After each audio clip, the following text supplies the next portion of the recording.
ദൈവമേ സ്വസ്ത്രം, ദൈവമേ നന്ദി, യേശുവേ സ്വസ്ത്രം, യേശുവേ നന്ദി, മാതാവേ സ്തുതി. എൻ്റെ പേര് മാഗി, തൃശ്ശൂർ ജില്ലയിൽ നിന്ന് വരുന്നു. ഞാൻ ജോലി സംബന്ധമായിട്ട് മലപ്പുറത്തേക്ക് ട്രാൻസ്ഫർ കിട്ടി അങ്ങോട്ട് പോയി. അവിടെ ചെന്നതിന് പിറ്റേ ദിവസം, അതായത് 2024 നവംബർ 10-ാം തീയതിയാണ് ഞാൻ തൃശ്ശൂരിൽ നിന്ന് മലപ്പുറത്തെത്തിയത്. നവംബർ 11-ാം തീയതി ബാത്റൂമിൽ ഞാൻ വീണു. എൻ്റെ സ്പൈനൽ കോഡ് 3 സൈഡിലായിട്ട് പൊട്ടി. ഇടതേ കൈ 2 സൈഡിൽ ഒടിഞ്ഞു. പ്ലാസ്റ്റർ ഇട്ടു. ഡോക്ടറെ അടുത്ത് പോയി പ്ലാസ്റ്റർ ഇട്ടു. ഡോക്ടർ പറഞ്ഞു സ്പൈനൽ കോഡിന് ട്രീറ്റ്മെൻ്റ് ഇല്ല, കിടക്കുക മാത്രമേ നിവൃത്തിയുള്ളൂ എന്ന് പറഞ്ഞു. ഡോക്ടർ അത് പറഞ്ഞതിന് കാരണം ഞാൻ ഏജ്ഡാണ്, 58 വയസ്സുണ്ട്, അതുകൊണ്ട് ഓപ്പറേഷൻ ചെയ്യാൻ പറ്റില്ല എന്ന് പറഞ്ഞു. 9 മാസം കിടക്കാനാണ് പറഞ്ഞത്. 9 മാസം കിടന്നിട്ടും ശരിയായില്ലെങ്കിൽ ജീവിതകാലം മുഴുവനും ബെഡിൽ തന്നെ കിടക്കണമെന്ന് പറഞ്ഞു. ഞാൻ ആകെ വിഷമിച്ചു പോയി. സഹായിക്കാനായിട്ട് ആരുമില്ല. അങ്ങനെ ഞാൻ മാതാവിനോട് പ്രാർത്ഥിച്ചു. മാതാവിൻ്റെ ഭക്തയായിരുന്നു. കുറേ നാളായിട്ട് കോളേജിലൊക്കെ പഠിച്ചുകൊണ്ടിരിക്കുമ്പോൾ ഞാൻ അതിൽ നിന്നൊക്കെ വിട്ടുപോയിരുന്നു. പിന്നീട് മാതാവിൻ്റെ അടുത്തേക്ക് എത്താനുള്ള ഒരു വഴിയായിട്ടാണ് ഞാനതിനെ കണ്ടത്. വീണ്ടും ഞാൻ മാതാവിനെ വിളിക്കുകയും യേശുവിനോട് കരഞ്ഞപേക്ഷിക്കുകയും ചെയ്തു. അങ്ങനെ ഇരിക്കുന്ന സമയത്ത് എൻ്റെ 2 മാസം കഴിഞ്ഞപ്പോൾ എന്നെ കാണാനായിട്ട്, എൻ്റെ അവസ്ഥ അറിഞ്ഞുകൊണ്ട് എന്നെ കാണാനായിട്ട് തൃശ്ശൂരിൽ നിന്ന് എൻ്റെ കൂട്ടുകാർ വന്നു. അതിൽ ഒരാൾ കൃപാസനത്തിൽ ഉടമ്പടി എടുത്തിട്ട് അതിൻ്റെ കൃപാസനത്തിലത്തെ തൈലം കൊണ്ടാണ് വന്നത്. എന്നിട്ട് എന്നോട് പറഞ്ഞു, മാഗി, ഇത് നീ ഒരു നിയോഗം വെച്ചിട്ട്, ഒരു സമയം വെച്ചിട്ട് ഇത് ഞാൻ നിനക്ക് ഉപയോഗിക്കാൻ പ്രാർത്ഥിച്ചോളൂ എന്ന് പറഞ്ഞു. അങ്ങനെ പ്രാർത്ഥനയോടുകൂടി എൻ്റെ പുറത്ത് നട്ടെല്ലിൻ്റെ അവിടെ ആ ഫ്രണ്ട് സിബി എന്നാണ് പേര്, സിബിനിക്ക് തൈലിട്ട് തന്നു. അങ്ങനെ അവൾ 9 ദിവസം എൻ്റെ കൂടെ നിന്ന് 9 ദിവസം നിയോഗം വെച്ച് പ്രാർത്ഥിച്ച് ഇട്ട് തന്നു. 1.5 മാസം കഴിഞ്ഞപ്പോൾ എനിക്ക് മെഡിസിനൊന്നും ഉണ്ടായിരുന്നില്ല. വെറുതെ കിടക്കലും മാത്രമല്ല, ബാത്റൂമിലൊന്നും പോകാൻ പറ്റില്ലായിരുന്നു. എല്ലാം ബെഡിലാണ് പോയിരുന്നത്. എന്നിട്ട് 1.5 മാസം കഴിഞ്ഞപ്പോൾ ഞാൻ എഴുന്നേറ്റ് നടന്നു. ദൈവമേ സ്വസ്ത്രം, ദൈവമേ നന്ദി, മാതാവേ നന്ദിയുണ്ട്. അങ്ങനെ ഞാൻ 1.5 മാസത്തിന് ശേഷം ഞാൻ ജോലിക്ക് പോയി തുടങ്ങി. ബെൽറ്റ് ഇട്ടിട്ടാണ് പോയിരുന്നത്. കയ്യിൽ സ്ലിംഗ് ബാഗ് ഉണ്ട്.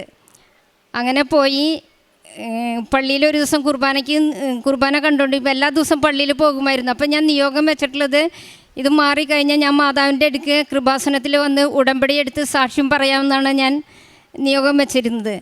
ഞാൻ എന്നിട്ട് ബെൽറ്റ് ഇട്ടിട്ടാണ് എല്ലാ ദിവസവും കുർബാനയ്ക്ക് പോകുമായിരുന്നു. അത് കുഞ്ഞിലേയുള്ള ശീലമായിരുന്നു. അങ്ങനെ ഞാൻ ബെൽറ്റ് ഇട്ടിട്ടാണ് പോയിരുന്നത്. ഒരു ദിവസം കുർബാനയ്ക്ക് നിൽക്കുമ്പോൾ ഓസ്തി ഉയർത്തണ നേരത്ത് എനിക്ക് അസ്വസ്ഥത തോന്നി. ഞാൻ പള്ളിയുടെ പിന്നിൽ വന്ന് ബെൽറ്റ് ഊരി കളഞ്ഞു. പിന്നീട് ഞാൻ ഇതുവരെ ബെൽറ്റ് ഇട്ടിട്ടില്ല, മാതാവിൻ്റെ കൃപ. അങ്ങനെ എനിക്ക് നടക്കാനൊക്കെ ഭയങ്കര പൂർണ്ണ സുഖം കിട്ടി. പക്ഷേ വേറൊരു പ്രോബ്ലം എനിക്ക് അതിൽ കൂടെ ഉടലെടുത്തു. ഞാനിവിടെ കൃപാസനത്തിൽ വന്ന് ഉടമ്പടി എടുക്കുന്നത് 2025 17/7 അങ്ങനെ ഉടമ്പടി എടുത്ത് പോയി. ഒരു 2-3 ദിവസം കഴിഞ്ഞപ്പോൾ എൻ്റെ നാവിൻ്റെ താഴെ ഒരു ചെറിയ ഗ്ലാൻഡ് വന്നു. ചെറിയൊരു പൊട്ട് പോലെ, സൂചി കുത്തിയ പൊട്ട് പോലെ ഉണ്ടായിരുന്നല്ലോ. പക്ഷെ അത് പോകെ മിനിറ്റുകൾക്കുള്ളിലും മണിക്കൂറുകൾക്കുള്ളിലും അത് വലുതായി വരുമായിരുന്നു. വലുതായി വന്നിട്ട് ഒരു ചെറുനാരങ്ങയുടെ വലുപ്പമായി തീരും. അത് നല്ല സ്പോഞ്ച് പോലെ ഇരുന്നിരുന്നത്. പക്ഷേ എനിക്ക് വർത്തമാനം പറയാൻ പറ്റില്ല. എന്തെങ്കിലും സംസാരിക്കുകയാണെങ്കിൽ ഇതുമ്മ കൊള്ളും. വാക്കുകളൊക്കെ വഴുതി പോവും എൻ്റെ കയ്യിൽ നിന്ന്. അങ്ങനെ അത്യാവശ്യം സംസാരിക്കുന്ന കൂട്ടത്തിൽ പെട്ടെന്ന് പല്ലുകൊണ്ട് ഇത് പൊട്ടുകയാണെങ്കിൽ ഇതിൻ്റെ ഉള്ളിൽ നിന്ന് പുളിപ്രസം തന്ന ഒരു കൊഴുത്ത ദ്രാവകമാണ് പോവുക. 2 ദിവസം കഴിയുമ്പോൾ വീണ്ടും ഈ ഗ്ലാൻഡ് വരും, വലുതാവും. അങ്ങനെ കണ്ടിന്യൂസ് ആയിട്ട് വന്നുകൊണ്ടിരുന്നു. അപ്പോൾ തൃശ്ശൂർ അമല മെഡിക്കൽ ക്യാൻസർ ഇൻസ്റ്റിറ്റ്യൂട്ടിലേക്ക് അമ്മ പറഞ്ഞു, അവിടെ പോയി ഒന്ന് കാണിക്കും മാഗി എന്ന് പറഞ്ഞു. അങ്ങനെ ഞാൻ അവിടെ പോയി കാണാൻ ചെന്നപ്പോൾ ഡോക്ടർ പറഞ്ഞു, ഇത് ഓപ്പറേറ്റ് ചെയ്ത് ബയോപ്സിക്ക് അയക്കണമെന്ന് പറഞ്ഞു. ക്യാൻസർ ഇൻസ്റ്റിറ്റ്യൂട്ട് അല്ലേ, അതുകൊണ്ട് അവർക്ക് ഡൗട്ട് ക്ലിയർ ചെയ്യാനാണ് എന്നോടത് പറഞ്ഞത്. പക്ഷേ എനിക്ക് പേടിയായി. പേടിക്കാൻ കാരണം വേറെ ഒന്നുമല്ല. ഡോക്ടർ പറഞ്ഞു ഓപ്പറേഷൻ്റെ സമയത്ത് എന്തെങ്കിലും സംതിങ് നോർമലല്ലാതെ സംഭവിക്കുകയാണെങ്കിൽ സംസാരശേഷി നഷ്ടപ്പെടുന്നു പറഞ്ഞു. അപ്പം ഞാൻ ആ ഓപ്പറേഷന് ഞാൻ നിന്നില്ല. ഞാൻ അമ്മോട് വന്ന് പറഞ്ഞപ്പോൾ അമ്മ പറഞ്ഞു മാതാവിനോട് പ്രാർത്ഥിക്കുക. എൻ്റെ അമ്മ മാതാവിൻ്റെ ഭയങ്കര ഭക്തയാണ്. അപ്പം മാതാവിനോട് നീ പ്രാർത്ഥിക്കുന്നു പറഞ്ഞു. അങ്ങനെ നീ കൃപാസനത്തിൽ ഉടമ്പടി എടുത്തതല്ലേ, മാതാവിനോട് പ്രാർത്ഥിക്കുന്നു പറഞ്ഞു. എന്നിട്ട് ഞാൻ ഇവിടുന്ന് കൊണ്ടുപോയിട്ടുള്ള ഉപ്പ് വെള്ളത്തിൽ കലക്കി കുടിക്കുകയും മാതാവിനോട് മുട്ടിപ്പായി പ്രാർത്ഥിക്കുകയും ചെയ്തതിൻ്റെ ഫലമായി ആ ഗ്ലാൻഡ് ഇപ്പോൾ ഇല്ല. 2 മാസത്തോളമായിട്ട് അത് വന്നിട്ടേ ഇനിയില്ല. അല്ലെങ്കിൽ തുടർച്ചയായിട്ട് ബയോപ്സിക്ക് അത് പറഞ്ഞു ഞാൻ ബയോപ്സി ഓപ്പറേറ്റ് ചെയ്തില്ല, ബയോപ്സിക്ക് കൊടുക്കേണ്ടി വന്നില്ല. എൻ്റെ മുഴ പോയി. അങ്ങനെ 2 മാസത്തോളം ഇപ്പം എനിക്കത് വന്നിട്ട്. ദൈവത്തിന് നന്ദി, ദൈവത്തിന് സ്തോത്രം. ഞാൻ കാരുണ്യ പ്രവൃത്തി ചെയ്യണത് തൃശ്ശൂർ തന്നെ ഒരു പോപ്പ് പോൾ മേഴ്സി ഹോം എന്ന് പറഞ്ഞിട്ട് തൃശ്ശൂർ രൂപതയുടെ ഒരു സ്ഥാപനമുണ്ട്. അവിടെ മംഗോളിസം വന്ന പിള്ളേർ, കൈയും കാലും വളഞ്ഞ പിള്ളേർ, അങ്ങനെ ചെറിയ കുട്ടികളാണ് ഉള്ളത്. കെടുപ്പാണ് അവരെ കുളിപ്പിക്കാൻ ആഴ്ചയിൽ ഒരു ദിവസം പോയി കുളിപ്പിക്കുകയും അവർക്ക് ഭക്ഷണം കൊടുക്കുകയും ചെയ്യും. പിന്നെ അടുത്ത വീടുകളിൽ ഫ്രണ്ട്സിൻ്റെ വീട്ടിൽ നിന്നൊക്കെ വസ്ത്രങ്ങൾ, പഴയ വസ്ത്രങ്ങൾ, അവർ ഉപയോഗിക്കാത്ത വസ്ത്രങ്ങൾ കളക്ട് ചെയ്തിട്ട് ഞാൻ കൊണ്ടുപോയി കൊടുക്കും. എന്തിനാണെന്ന് വെച്ചാൽ അവർക്ക് തുടയ്ക്കാനായിട്ടാണ്. അവർ ഒരു പ്രാവശ്യം ഉപയോഗിച്ച തുണി പിന്നെ ഉപയോഗിക്കില്ല, അത് അങ്ങനെ തന്നെ കത്തിച്ച് കളയുക ചെയ്യുക. അപ്പോൾ അവർക്ക് തുണികൾ കുറേ ആവശ്യമുണ്ട്. അപ്പോൾ ഞങ്ങളിങ്ങനെ കളക്ട് ചെയ്തിട്ട് കൊണ്ടു കൊടുക്കുമായിരുന്നു. പിന്നെ ഇവിടെ മലപ്പുറത്ത് ഞാൻ ചെയ്യണത് മഞ്ചേരിയിൽ ഉച്ചയ്ക്ക് ഭക്ഷണം കൊടുക്കും. ആഴ്ചയിൽ ഒരു ദിവസം വഴിയോരത്ത് ഭിക്ഷയാച്ചിരിക്കുന്നവർക്ക് ഭക്ഷണം ഉണ്ടാക്കി വീട്ടിൽ നിന്ന് ഉണ്ടാക്കി കൊണ്ടു കൊടുക്കും.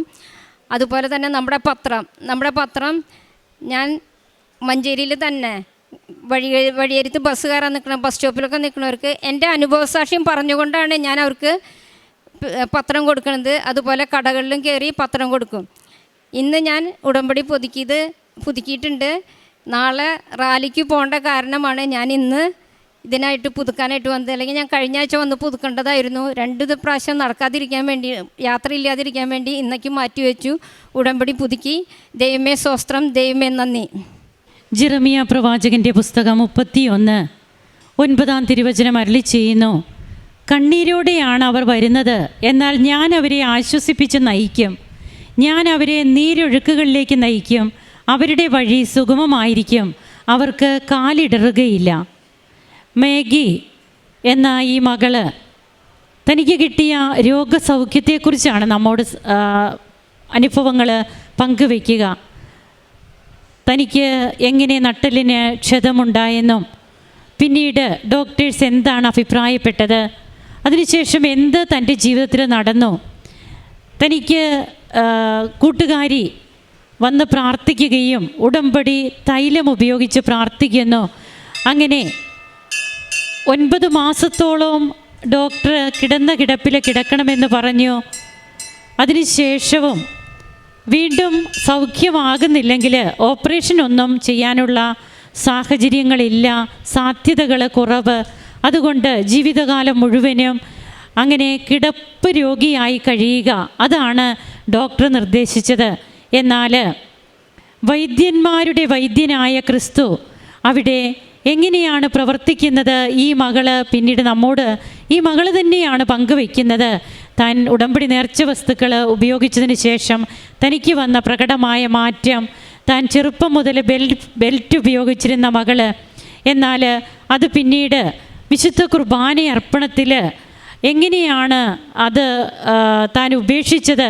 ഇന്ന് തനിക്ക് ബെൽറ്റില്ല, അതുപോലെ തന്നെ താൻ പരിപൂർണമായിട്ടുള്ള സൗഖ്യം നേടിയിരിക്കുന്നു. അതിനുശേഷമാണ് ഈ മകൾ ഇവിടെ വന്ന് ഉടമ്പടി എടുക്കുകയും പിന്നീട് അങ്ങോട്ട് പരിശുദ്ധ അമ്മയുടെ പാദാന്തികെ തന്നെ സമർപ്പിച്ച് ഉടമ്പടി ജീവിതം, ഈശോയുമായിട്ടുള്ള ഒരു അനുഭവ ജീവിതം പിന്നീട് അങ്ങോട്ട് ഈ മകൾ നയിക്കുന്നു.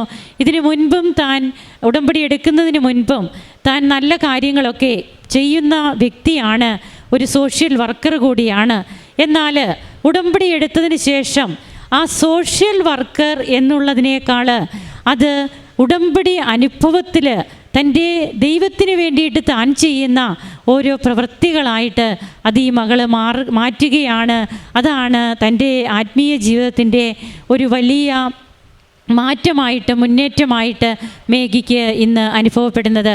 അങ്ങനെ വീണ്ടും തനിക്ക് ഒരു ബയോപ്സിയൊക്കെ പറഞ്ഞ ആ ഒരു ഗ്ലാൻസ്, അതും എങ്ങനെയാണ് അപ്രത്യക്ഷമാകുന്നത്.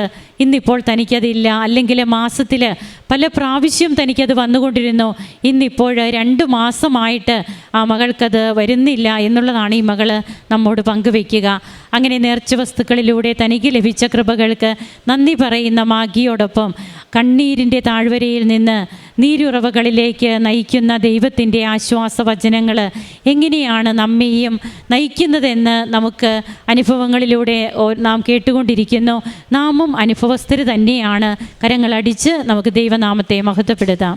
അത്യപൂർവ ദൈവാനുഭവങ്ങൾ ഇനി നിങ്ങൾക്കും സ്വന്തം. ഈ യൂട്യൂബ് ചാനൽ ഇതുവരെ സബ്സ്ക്രൈബ് ചെയ്തിട്ടില്ലെങ്കിൽ ഇപ്പോൾ തന്നെ സബ്സ്ക്രൈബ് ചെയ്യുക.